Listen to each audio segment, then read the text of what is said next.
Welcome to Tales from the Mind. It started with the feeling that I was being watched. We all know that feeling.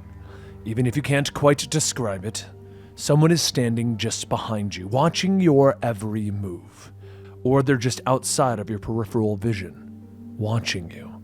Just watching you. I was lying in the bed alone, the glow of the television casting the bedroom in fuzzy white light. My wife was visiting family out of state. Life was pretty boring when it was just me and the dog. Mostly just watching television and playing video games. Taking the dog for his usual walks and playtime. He pushed back some of the melancholy that would normally settle over me when I was alone. His gentle breathing could be heard from his corner bed, where his chest rose and fell as he slept. The rest of the house was dark except for a soft glow of the nightlight that my wife had put into the hallway. That's when I first noticed it. I thought I saw something in the hallway, just a shadow moving into the light, coming towards the bedroom door. But when I glanced away from the TV, nothing was there. The dog didn't stir, just a trick of my eyes. I was alone and far too old to believe in ghost stories. A yawn escaped me, and I decided to go to sleep. With a click, the bedroom was thrown into complete darkness as the TV turned off and I rolled over. That's when I felt it. Someone was watching me. They were close. I could feel them practically leaning over the bed, and I could feel them leaning closer and closer, hovering just over my body. I opened my eyes in a flash, but the room was empty except for the dog and I. I shook my head at my own foolishness and I went back to sleep. But that's when the noises came next, like scratching just behind the dressers, or possibly in the walls. I turned the light back on and I sat up.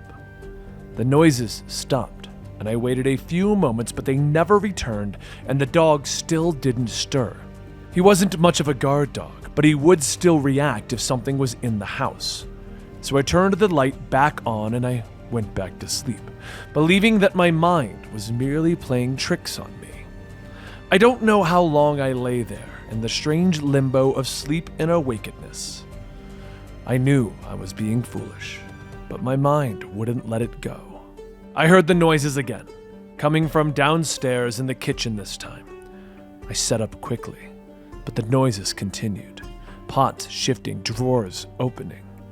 Sliding from my bed, I moved gently through the house. The dog glanced at me as I moved past him and into the hall. The dog wondered what I was doing. He decided against following me and laid his head back down with a sigh.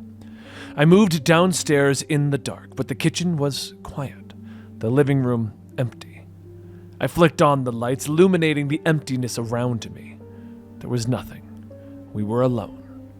I turned off the lights and went back upstairs.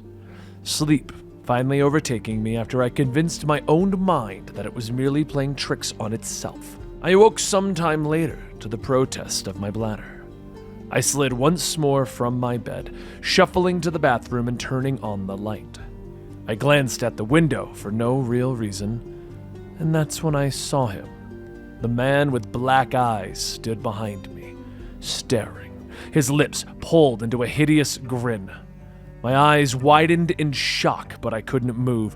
My body was locked tight with terror. It was the last thing that I saw as the bathroom was plunged back into darkness, just as the black-eyed man began to move towards me.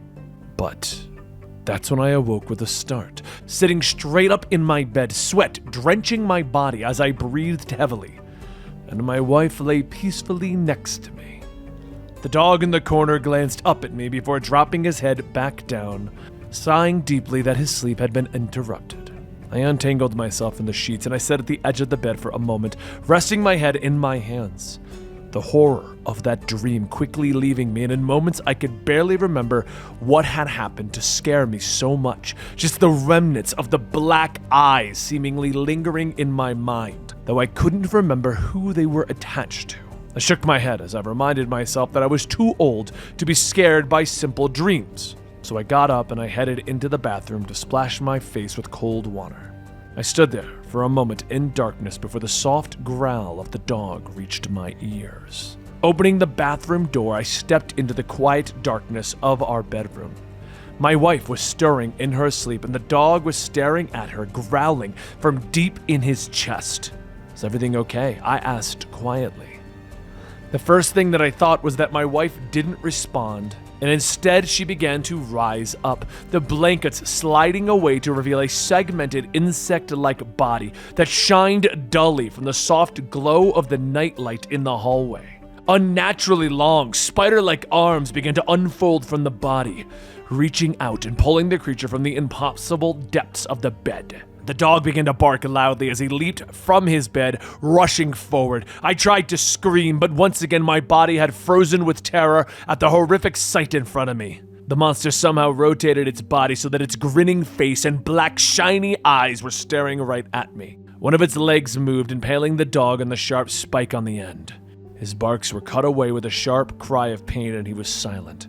Panic finally returning to my body, I began to move towards the bathroom, but the monster moved impossibly fast, and the last thing that I felt was the leg stabbing through my chest.